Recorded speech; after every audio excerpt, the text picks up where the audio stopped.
Several e-cigarette companies are being told to stop making their liquid nicotine look like it's something for kids. Well, here we go. The government issued several warning letters today. WMAR2 News' Mallory Safaste has the details. Mallory, how are these products being marketed now to our children?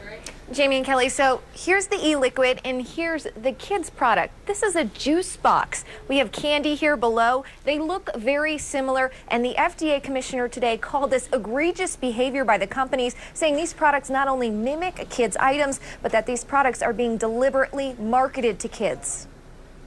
It's packaged like a juice box, labeled like a juice box, and flavored like apples, but this juice isn't meant to be ingested. Its list of ingredients includes nicotine, a highly addictive and potentially harmful substance. No matter how they sugarcoat it, the product isn't safe. If mistaken by someone too young, the product could sicken, maybe even cause death.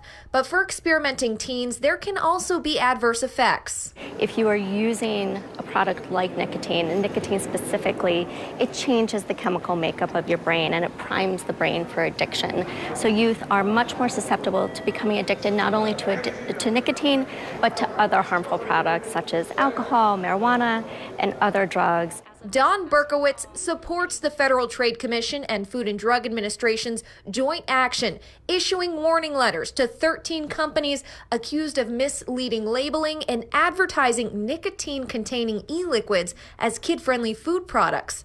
These are actually juices for your e-cigarette or vape pen, and they look like Nilla wafers, Warheads, Ready Whip, and Whirl Pops. About 90% of kids who are using these products are using fruit and candy flavors. So it's a huge issue and it's a huge draw.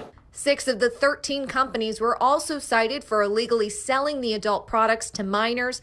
It's an issue the government and state want to get a handle on quickly. Already, they've seen an increase in nicotine addiction in minors. These are kids who would never have smoked, and now they're becoming addicted to nicotine, and we're finding that kids who are using these electronic products are much more likely to become cigarette smokers in the future.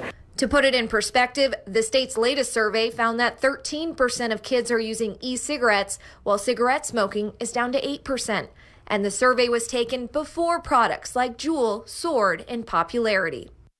Now, these companies have 15 days to respond with how they plan to remedy these violations, and several have said they changed or altered their products so they don't appeal to kids. But the FDA said they found evidence of this kind of marketing in the last several months. And look how easy it is to find these products online right here. For most of these sites, all you need to do is say that you're older than 18, then put in your credit card number, and it's shipped directly to you, guys.